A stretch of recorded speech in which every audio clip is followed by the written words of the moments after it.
Welcome back to another episode of Satisfying Static. We're switching back to a random word generator today. And the first word is baby. I hate this show. Why do we do this? Hate is a strong word, but I really, really, really don't like it. No, I'm kidding. I love it. Why do we do this to ourselves every week? We should force ourselves.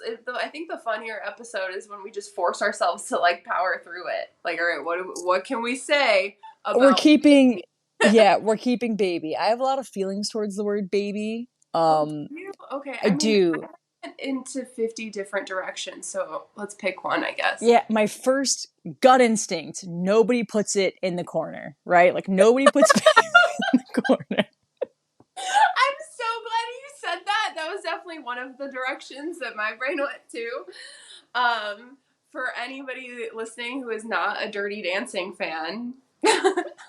Stop listening. You've been shunned. No, I'm kidding. But Patrick Swayze is a genius and you should watch it. I love that movie. It tackles a lot of complicated issues like classism, backdoor abortions. Yes, which is relevant right now. Relevant, yeah. It was ahead of its time. It was ahead of its time. It was ahead of its time. That's so funny. That's place my head went though. My next thought is it's something that I affectionately call my fiance. I call her baby. And then the third thought is I eventually want children. Distant fourth thought that I just popped into this little noodle here. Those terrifying baby dolls. Oh no, why? Why did you bring these into the conversation? I don't know. Yeah, wait, which ones? The ones that like actually look real, like little real humans? Because those terrify me. Okay, so those are terrifying, but I understand their place in therapy. The ones that are worse for me, the one from the original Toy Story that has like the spider leg torso. Yeah, those are terrifying. Yeah. Uh-huh. And their eyes were never like straight. They were always like off to the right or something, or they would always break and you'd have one that like didn't have an eye. It was like, what? It's because like, yeah, when he tilted the head back, they were supposed to like go to sleep, so their eyes would rock backwards, and it was so... Oh yeah, that's why. Yeah, and like sometimes an eyelid would get stuck. Yes, and it was the most terrifying thing ever. You were like, do you have Bell's palsy? Like, are you... What's happening? Okay, yeah, this conversation went a lot of different ways. Those were terrifying. I feel like we can all agree they were terrifying, although I would love to hear from people who enjoyed playing with those things. Those remind me of like Furbies. Like Furbies were just as terrifying to me. Furbies, I feel like, were more terrifying. But I don't know why. Maybe because there was like a myth around the Furbies of them just like randomly showing up or saying things without being prompted, you know, because they had like voice created. Yeah, high key, I found like Furbies in the worst places growing up. Like I'd randomly be on a park bench and then there's a Furby like behind the foot of the bench and I'm like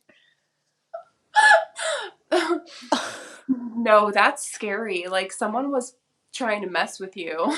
It was a Midwest phenomenon to hide Furbies places. Okay, I want to know if anybody else from the Midwest who grew up with Furbies would find them randomly around cities, because I feel like somebody was messing with you. I don't think it was personal. I think it was because it circles back to fast food restaurants being very commonplace, but Furbies were like the hot item at McDonald's, I think, one year. And so there was just like this huge influx of Furbies that everybody's got. So there's just like I forgot about this. A collection of trash Furbies around the town. Oh my god. Can you imagine the trash mountain of Furbies that is living somewhere?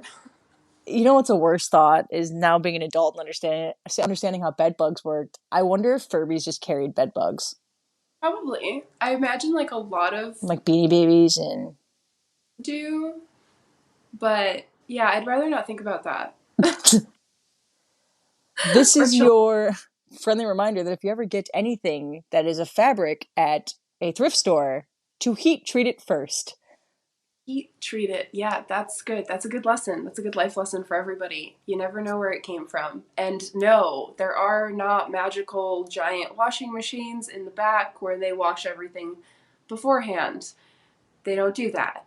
In case anybody, for some reason, had that thought. And if they do, it isn't with commercial grade heat to kill the bugs and their eggs. So you can heat Ew. treat things a variety of ways. My personal favorite is to leave it in a black trash bag in your car on like a 100-degree day because nothing survives that. Oh, okay. That's good. That's a good tip. I didn't know that. And it's cheaper too. A lot of people recommend you do it that way because it's really expensive to do it the other ways. Are there other not expensive ways You to could do it? go to like dry cleaners or cleaning agencies and get pay for heat treatment for things. Okay. Some dryers don't get hot enough, so you can't just do it in a dryer. Mm-hmm. Um, or you throw the items out, or you like tent bomb your house and everything in it, which oftentimes is very dangerous for pets and everything else. Anyway, Right. what's baby make you think of? Moral of this story: don't go to stores because you're going to end up tent bombing your entire house for bed bugs. Right, right, right. What? Wow, Kristine. Way to make thrift stores fun for everybody. Uh, Anyway, it's funny because I feel like I thought of kind of the same things, but in a different order, oh, which I think is just an interesting like brain exercise. But the first one was the kids thing, and then the second one was like relationships, and the third thing was not putting baby in the corner. it's unfortunate. It was like children's toys. So, what, I mean, I guess that goes with Furbies or whatever we were talking about. Uh, Oh my god. do you, I can't stop thinking about tent bombing. You know that like it took me forever to know that's what houses covered in like a circus tent. That's what was happening. I've never seen it IRL. Oh, really? I've No. only ever seen it like in the fancy suburbs. I think is are like the only place people can afford to. But it would confuse because my mom was a cleaning lady, so like in summers I would have to go with her, and it would always confuse me because I'd be like, "Is there a circus in the rich neighborhoods that like we?" There has to be a different reason why rich neighborhoods have tented homes, though. I can't imagine it's for bed bug cleaning. Okay, I don't know about bed bugs, but these were absolutely being just bombed. These were absolutely for that reason. When I grew up, got older, and like saw that, and I was like, "Oh, that's not a circus." I get it. But I wonder why. I wonder why. I feel like doing your entire home would be a very pricey endeavor, and like if you have to do like an apartment building that either is done in like sections, so you wouldn't tent the whole You wouldn't need thing. a tent, right? Um, or like a lot of places wouldn't pay for that kind of work, so you just have someone come spray. A lot don't. A lot. No. Oh, it could have been termites. Oh, maybe, yeah, maybe it's termites. They do that for termites, huh? That's interesting. Okay, look, Termites. we're looking at bugs today. Termites are a rich people problem for sure. Um, Are you saying poor people don't have wood? no, What? poor people have termites, but they do what you just said. They have their landlord oftentimes is like, just come Oh, spray, and yeah. that's never enough No, you just keep doing that repeatedly until forever. until the frame falls down around you, and you Yeah. better hope that you have renter's insurance or you're fucked. Yeah. Yeah, this is true. Yeah. Yeah, I almost told sorry, this is a side story about termites. There are definitely termites at the storage space we use for the organization I volunteer with. We were like unloading our beach cleanup stuff, and she was just like trying to show me, and she was talking, and of course the ADHD, and I was like, I'm sorry. There are termites all over this place. We don't keep anything with like wood, right? And she was like, no, but, and I was like, just look. I was like, they're like literally crawling out from under certain units. Like they did not care. Oh, Because wow. it was like the building, it was like somebody's units were getting just destroyed by termites. So I was like, okay, cool. Should we tell someone? Like, We should move our stuff because do you think they know? Like, eventually the framing will just fall and the drywall will collapse. yeah, yeah. So we're finding a new storage That's a good unit. idea. It's a good idea. So, for those of you that don't know, termites eat wood. That's why they're dangerous for houses. And if you're at the point of your infestation where you can see them in places like your kitchen or your bathroom, it means that you are in a full blown infestation and you have now, they've outpaced you.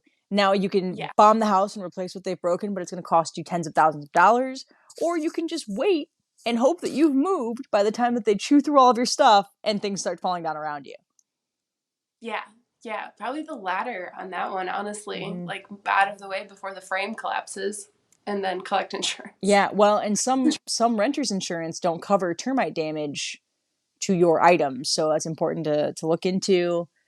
Also important if you ever buy a wood item, shake it out for termites first from the thrift store. Oh my God, this lesson, this episode is like, hey, don't go to thrift stores because they're full of bugs. Well, no, I love thrifting. Thrifting is great. Please continue to do that. Please consider to reduce, reuse, recycle. I love that for us. Yeah. Just be careful. Be mindful of your Be thrifting. mindful of your thrifting. That's lovely. Be what's a T word for thoughtful thrifting? Thrifting thoughtfully. Maybe. Yeah. Yeah. Just make sure you don't know where anything came That's from. right. So, worth giving it a good wipe down. And if you also see on your white walls like brown small buildup that almost looks like water stains but is a little more three-dimensional than a stain, that's termite poop. I'm so scared. I was not ready for that. What? Yeah, so it's What? like little it looks like almost like a water stain, but it's like this light brownish red buildup that you'll like randomly see on like a wall or like the ground, and you're like, what is that? And you can't really put your finger on it. It's because it's termite poop, and the termite has pooped there and then moved away. Oh my God. Thank you for this very informative episode on termites and thrifting. And I will never sleep again. I should have been an exterminator, honestly. I can't. I can't. I stay blissfully ignorant about bugs for a reason, and the reason is that this will all haunt my nightmares. We're just gonna that's Okay, what we didn't. that's what termite poop looks like. You're welcome. I just showed her what she understands now. It almost looks like a little pile of quinoa. It does a little bit weirdly. So if you Yeah, have a we didn't. random pile of quinoa, don't be suspicious. Mine's in airlock containers, but Oh, your quinoa? yeah. Good, good. So you can't ever accidentally spill quinoa and go, termites! Oh my God. Oh, okay. Well, great. We went from baby to termites. This is a beautiful turn of What's the events. difference? They both eat you out of house and home. It's fine. Okay, that's fair. Any other thoughts on baby? Any other thoughts on those? That's fair. That one's just such a broad one. You know what I mean? Like, there's so many different ways we could take it. Like, we could talk about relationships. Like, do you get called baby? Yeah. Do you enjoy being called baby? Because I Mm-hmm. know some people. I enjoy it. I don't find it emasculating or what's the word I want? The word where somebody talks down to you. What's the word I Oh, want? And we both don't. pat- Yeah, yeah. I don't patronizing? think it's patronizing or patronizing. I don't know how to say that word. Neither of those things. I don't. I enjoy it. I'm fine. Olivia likes it. What about you? Do you enjoy being called baby? I mean, yeah, I've had a kind of like a love hate relationship with it because I do, but what I don't like, and I think we've talked about this before, I don't like when it becomes kind of like a filler word. Or I really hate this with babe, but baby also does get into this where like you're kind of saying it like every other word. Okay, wait. You know what I mean? Wait, do you do this or is this just a me thing? Oh my god, now I need the listeners to chime in. So, I mean, I don't replace every other word with babe, but I often, in reference to her, will refer to her as babe. Right. Wait, like when you're talking to her. Yeah, do you? So let me get this straight. You just have a conversation with somebody and they're like, look, babe, outside, babe, there's babe, hey, babe, duck, babe. Like, that's what you just described to me, and I just want to make sure I'm wrong. um, I love that so much. I'm so glad that was recorded and I can replay that as often as I need to. You're welcome. You're welcome. No, not literally, but do you guys ever get into this place where you catch yourself having a conversation and you're just like, so listen, babe, I went to the store and then I was talking to this guy and did you need anything, babe? Oh, babe, I had another question for you. Where it's like in every sentence. No, we sub out some other names. We don't only use babe or baby. And I also don't find the need to refer to her in the same paragraph of sentences that often. Okay, so maybe that's just a me thing. I will I'll if like if she says something and I'm like I don't want to sound like an asshole when I try to like correct her or talk about the thing, I'm like, babe, baby, sweetie, honey. Like I'll say like six different versions of her name. They're all strung together. Right. So like, right, yeah. No, I meant more like if I will reread a string of texts, like babe or baby will be in every single one of them. Oh, that's a lot. That's aggressive.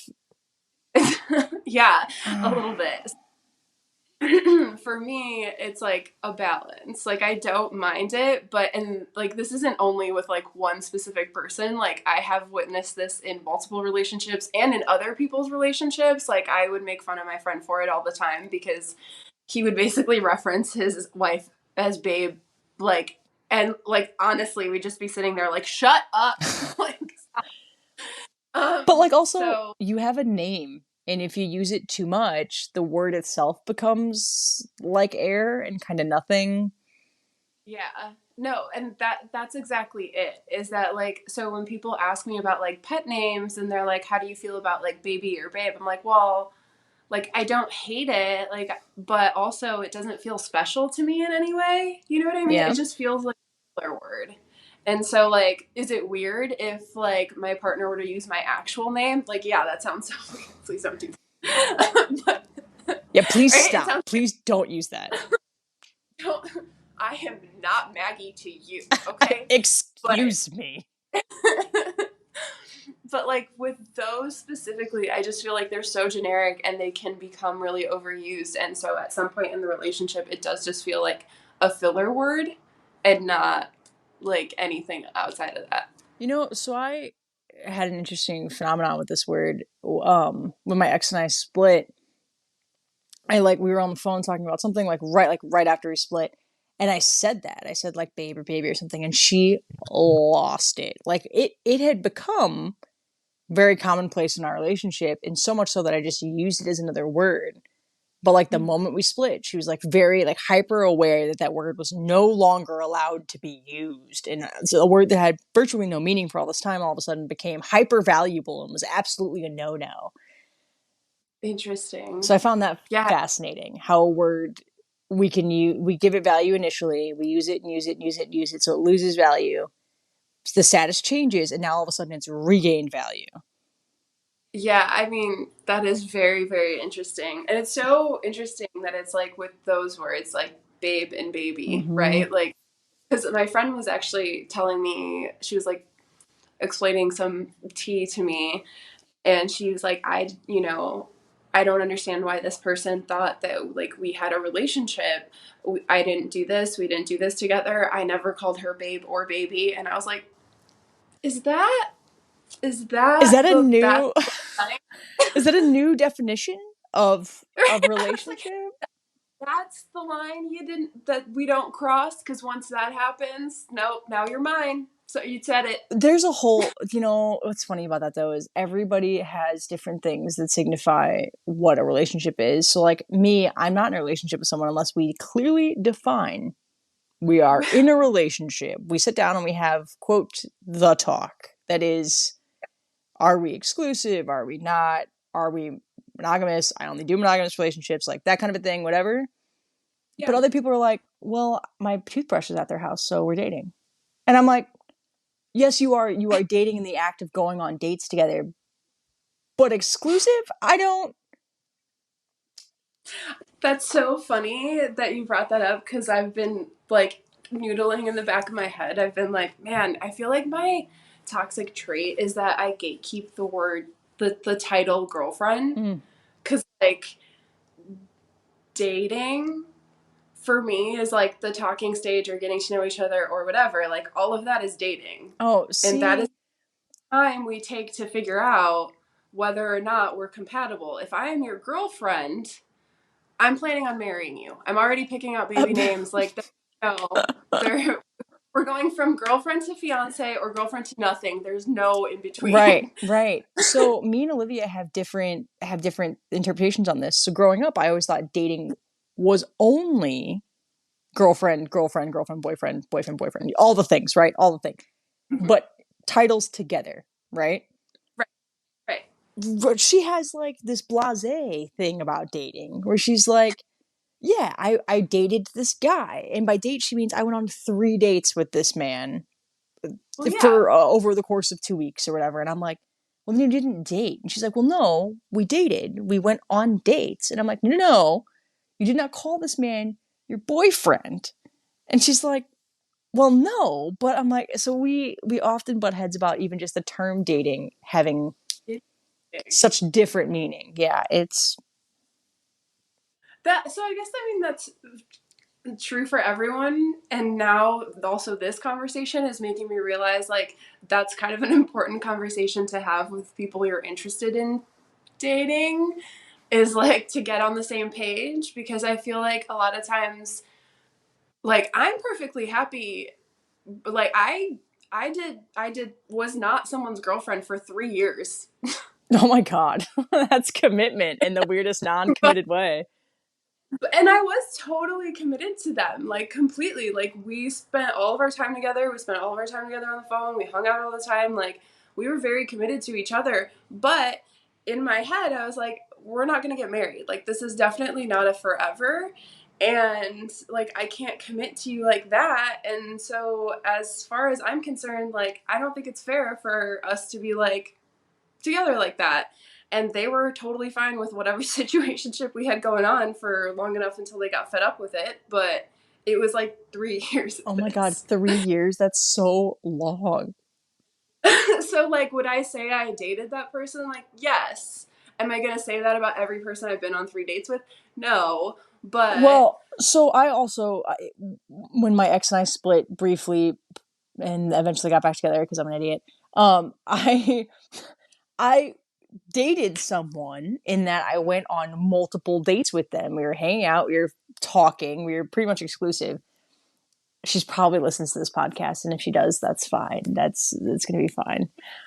Um, she often refers to me as her ex. Like it's like a running joke that I'm like her ex. And I'm like, I've relented and I also agree that she is an ex of mine.